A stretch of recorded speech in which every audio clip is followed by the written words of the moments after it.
terms of either policy or the structural setups within the institutions themselves in order to really create that environment where our students or our youth, Africa's youth talents can really come out. And while we work to tap those, we are also working. The other highlight that came out is also the need for us really to push the culture and the philosophy of collaboration towards doing all that we can together in order to enable our higher education institutions to really come up with tools that will allow us to collect that really data that will help us to really find that direction in terms of what is missing or what is working very well and how can we scale it up, or if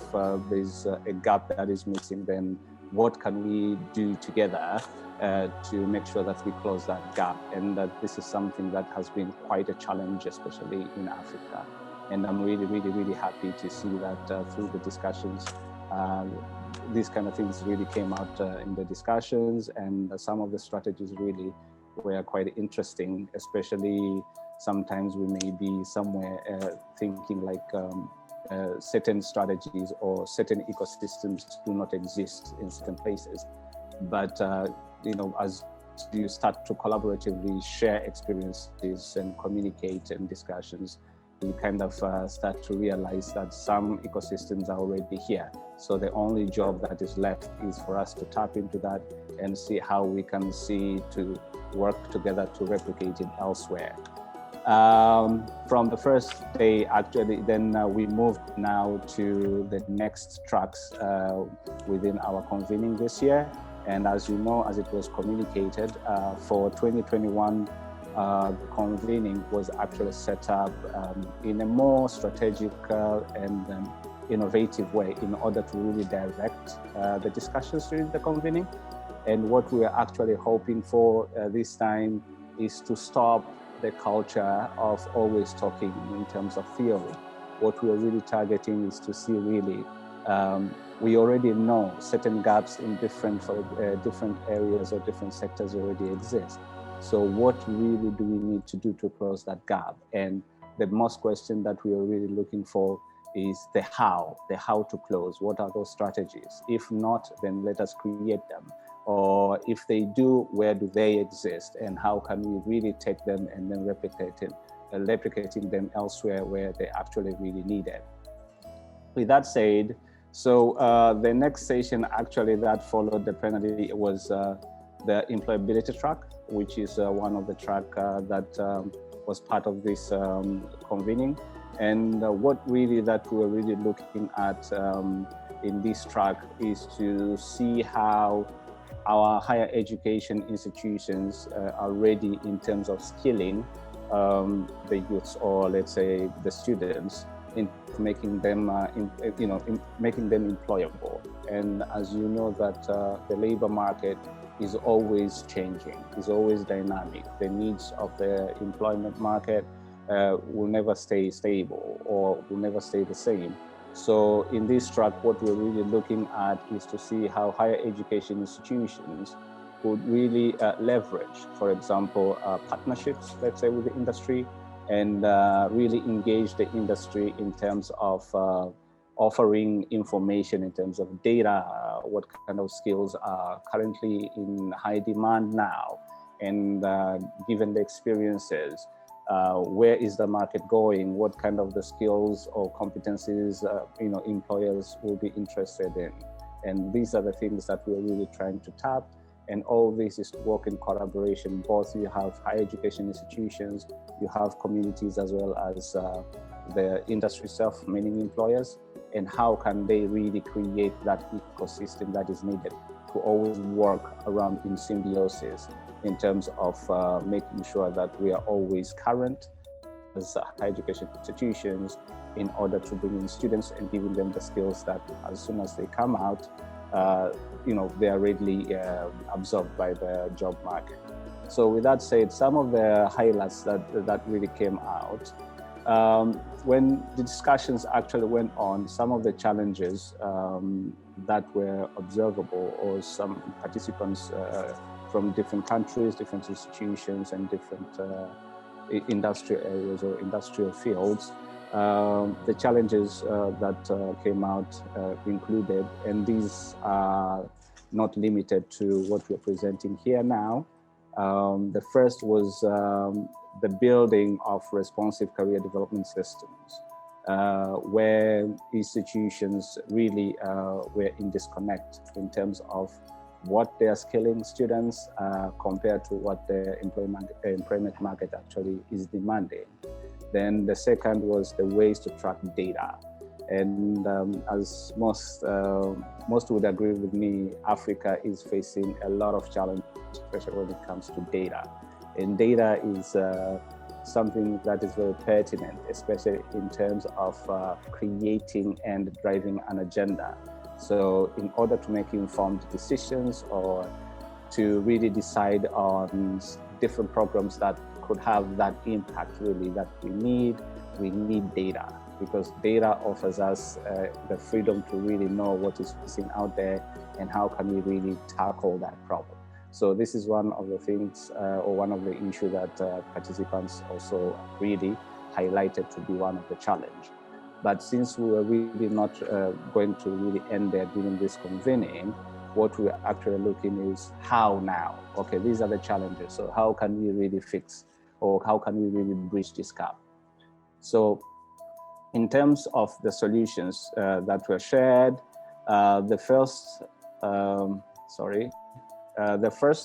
was the issue of having institutions to really first to define who is the employer for them. Because once you identify your target, then it becomes easy for you to really align your goals, especially in terms of your outcomes, to that of the employer that you're going to target. And that becomes easy in terms of engaging.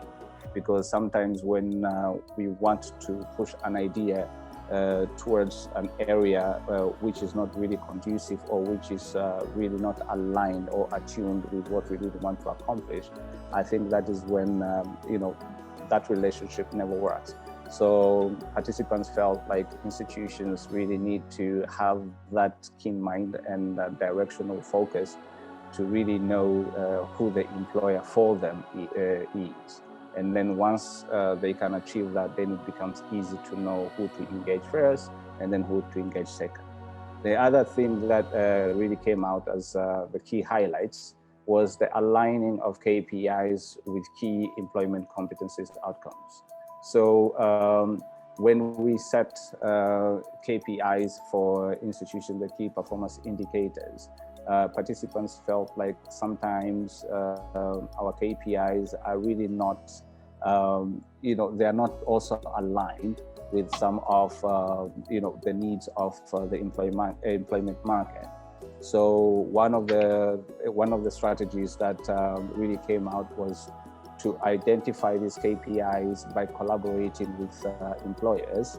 And to do this, a few strategies that came out included on, bringing in, for example, employers at the level of curriculum design, because that is when actually, employers could actually give in their inputs, as well as one of the other areas that which was actually discussed was the issue or the need for alumni, for example, and how can alumni also help to bridge the gap or to become the doorway for institutions to employers, and how can also alumni be part of the ecosystem of the university or any other higher education institution when it comes to curriculum design. So these are the few things that were also discussed. The other thing that also came up was to scale up the collaborative efforts.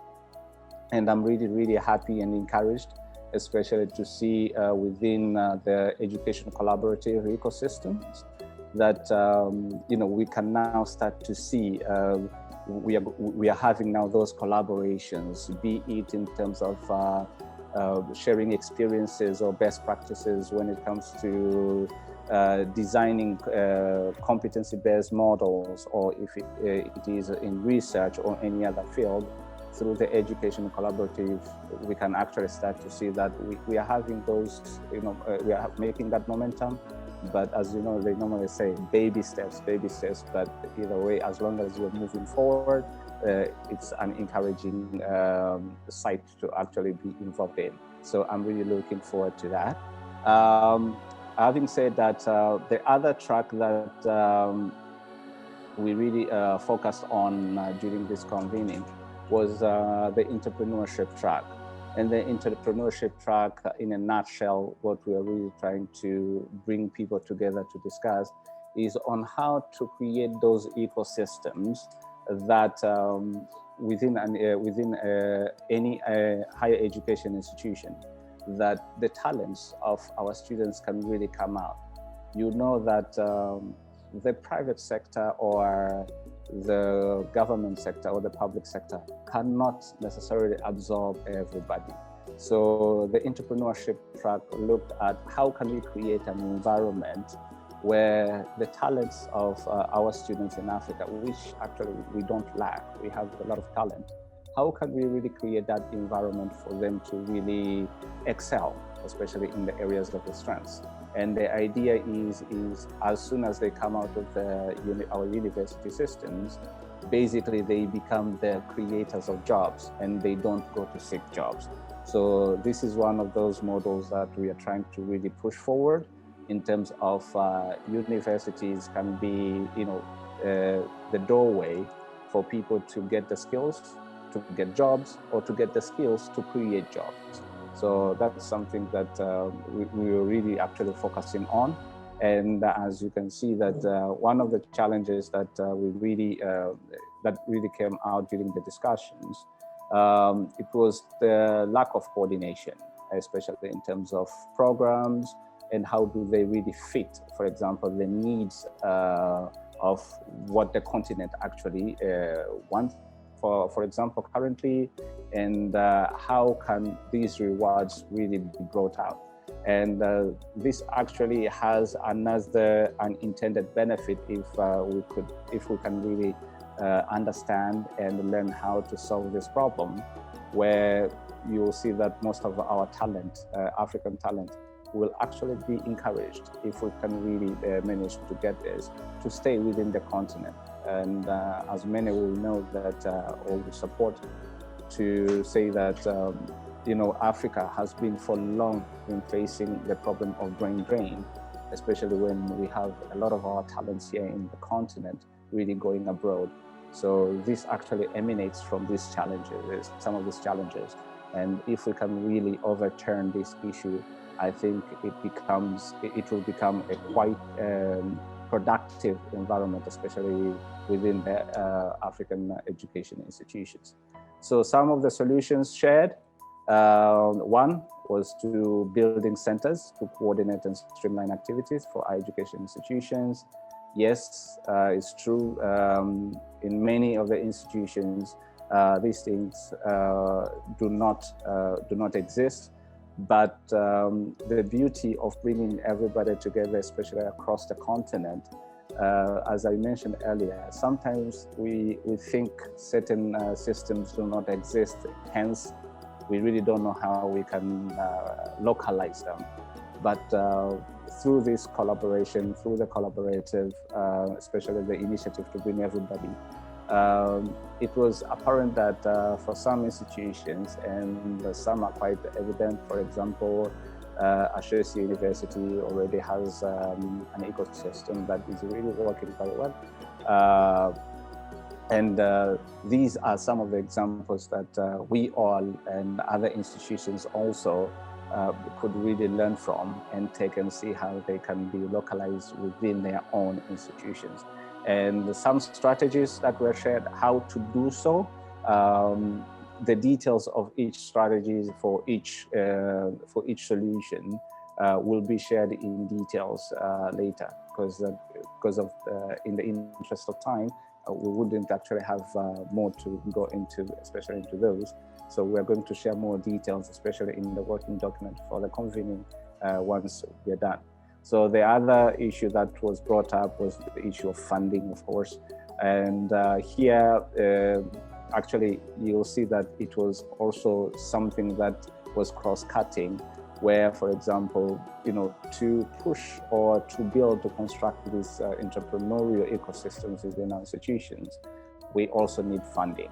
This also goes also for the employability track, where institutions also talked about the need for funding, the need for finances, especially in terms of having these infrastructures. But again, one of the things that really came out as productive and efficient was to leverage, for example, the relationship between universities, employers, as well as communities in general, to see how both could work together, whether if it's on different formats of responsibility sharing, and that way an environment can actually be created for our students actually to excel. The third track for our convening, which was special and which actually focused on diversity, equity, inclusion, diversity, equity, and inclusion. We're looking at mostly on how ready, especially in terms of policy, in terms of applicability of how inclusive our institutions are, the awareness, and what actually is the way forward. And as you can see, participants really found that in most institutions, the issue of DE&I, especially, the awareness of it was quite low, if non-existent at all. And the other challenge was how do you find the balance, that kind of incorporates all the dimensions of what actually builds up the DE&I. And one or two solutions that were also shared in this regard was to look at how to create and provide that stability. And the way to do that is, as it was recommended, was to ensure that we have regular workshops, training, as well as you offer all that support that both our staff and students actually need. And at the same time, leverage, for example, how, let's say, industry values DE&I within those institutions as well, outside the university, and what can we learn from them. And then through that, it becomes easier for the environment at the higher education institutions actually to be more sustainable, as well as inclusive for all to feel safe to either work and learn. The other solution was to create a gender mixed enrollment and staffing policies. And this is something that was deeply shared, especially in terms of example sharing, where some higher education institutions already had policies that really were pushing for the mix, especially in terms when registering students, be it from marginalized communities or not, as well as how to recruit staff. So all these are some of those examples which, as a collaborative, we are really, really happy to see that really came out, and those specific strategies that we could really recommend for different institutions in attendance today, to see how they can be scaled up as well as replicated. Because we believe, as you know, they normally say, in a domino effect, you just need to know the focal point to touch, that button, where if you click that button, then everything else actually connects. So we are actually looking forward to create a momentum through a domino effect type of system, where if we can have institutions, implement these within their own organizations, wherever they are in the country, try to see how they can localize that, then our agenda to really transform the education system in Africa, as well as the institutions themselves, actually can be really, really, really achievable in the most efficient and effective manner. And to do that, actually, we are going to also offer support in order to see how we can extend this collaborative. And for that part, I will have Rose to jump in. Rose is a colleague and my supervisor here. So soon she will come in to talk more about that area. But before we could do that, can I take a minute, just 1 minute, if someone, like two people, if you have a comment or a question, and then I will move to something that we need to do before Rose can come in. For me, the last 3 days or 2 days have been super enlightening, and I was really inspired by all speakers. I think what I've learned mainly is that this is not going to be an easy journey, and it is the most impactful journey, right? And it requires courage. And what I learned that is new about courage is that it's the quiet actions that universities must take behind scenes when no one is watching, no one knows that that's what they are doing. Yeah. And change is already here. And whether we like it or not, change is going to change us. So my last phrase is, we have to be intentional. We have to want it, and we have to plan on how to do it. So for me, that's the takeaway from this very noble conference. Thank you. All right. So as George mentioned, one of our and as was mentioned in the opening as well, our commitment really to all institutions we are engaging is that we would like you to continue to explore how we can be of support to your institution in continuing to build excellence and to share excellence, and also to work together. Okay, so to support, we do understand the need for some support in beginning to implement some of these some of the new tools, new techniques that have been shared over the last 3 days. Besides getting support through collaborations and connections to other institutions, and maybe even developing projects together, programs together, there is also the need for some small funding support for institutions as a starting point. So this is really support in terms of, I am ready to start. How do I take the first step where it comes to funds to make a move? So we are committing to provide some small grants to institutions. The purpose really is that this grant is connected to tools, techniques, models that were shared over the last 3 days in the Education Collaborative Convening 2021. So if any institution, any participant identified anything over the last few days that you might like to begin working on at your institution, and if it requires some financial support that you may not have immediately, you're welcome to apply for it through the Education Collaborative. The deadline to submit these would be August 15th, and this would happen after, as George had mentioned, after we share the report and proceedings from this convening, so that it gives you the opportunity to even dive deeper into some of what was shared. Also, all slides, recordings will be posted on Hoover, and you can go on the platform, download them, and review them again. And then by August 15th, you can complete our forms and let us know in which areas you would like support, or you would like support with some grant funding. And then we will give you feedback by August 30th.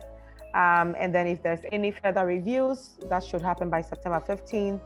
And approvals and funds disbursement would be in the middle of October 15th. The opportunity right now is for each institution can apply for a maximum of $5,000 for a project or initiative connected to what was shared over the last 3 days. We are estimating that about 9 institutions would request for some funding, but definitely if there are more than 9 institutions, that would be great. The goal here is that at the end of, excuse me, the goal here is that by the time we come back again next June, these institutions and participants will be able to share the outcomes and the changes that have been able to and that they have been able to implement in their institutions, the collaborations we have created with other institutions, and even also the connections to co-create new innovations that have happened based on this grant and also based on the support that we provide over the next several months. And it also allow us to continue to engage with each other throughout, the next several months till we meet again in June to continue to expand, the impact we are trying to make. The funding will be, funding disbursement will be over 3 cycles, 50, 40, 10% over next 2 months, over 2 months after October 15th. I would like to say a very big thank you to everyone, for all institutions, all participants, for continuing to engage. And as Lillian posted in the very beginning of the chat, Africa has scaled up higher education. The next challenge is really about scaling up quality and effectiveness. So I look forward to continuing to engage with everyone in this vision and this mission. I will ask Prof. Angela from Ashesi University if you have any additional to give us closing remarks from Ashesi University. Thank you, Rose, for more than just this ending piece. You and your team have done a phenomenal job of a detailed and thorough planning, execution, dedication. I know of your early starts and your late nights and your strong belief in the value of the Education Collaborative. I mean, honestly, your team has met its charge to the utmost, and that's the charge of convening African universities to share best practices and providing opportunity for university members of the collaborative to mentor in their strengths. Well done. And in Ghana, we would say, Ayiko. We are full, and with fullness comes gratitude. So permit me to thank several stakeholders, who contributed to the success of the past 3 days. Thank you to our distinguished special guest of honor, Professor Jonathan Mba of the Association of African Universities. Thanks to you, all of you who attended, who for the first time joined us and who we consider our special guests. Thanks to our consistent and regular participants who we consider as family. Thanks also to the university presidents, the vice chancellors, provosts, NGOs, industry partners, high schools, government policymakers, and development agencies. Special thanks to the committed collaborators, Kepler, Rwanda, University of Gonda, Ethiopia, Ashesi University, Anyanit Alolom, Africa, and the Center for Social Innovations in Ghana. Also thanks to the many presenters. I don't think I can mention them all, but I would be remiss if I didn't attempt to do so. So thanks to presenters from African Development University, Rongo University, Aga Khan University, Kepler, the Association of African Universities, Ashesi University, to name a few. What a phenomenal force. Looking at this lineup, collaboration consisting of such varying knowledges and strengths for a common vital goal is enriching, fulfilling, and energizing. We have no choice but to succeed, and no excuse if we don't. But it will take, as Lillian said, take quiet, determined, sustainable actions every day. This morning in my daily morning check-in with Rose, planning for next year's convening began. I humbly ask that you do the same. What will your narrative be a year from now, the next time we assemble together here for Ashesi University's 6th annual convening of its Education Collaborative Initiative? Lastly, when we began the convening on Monday, I quoted the biblical verse which reads, "Yet no man puts new wine into old bottles, else the new wine will burst the bottles and be spilled, and the bottles shall be ruined. But new wine must be put into new bottles, and both are preserved." From where I sit, I can see your wine-filled new bottles tucked safely under your arms as you pack up to go home. And I am comforted that the future of Africa is in your hands.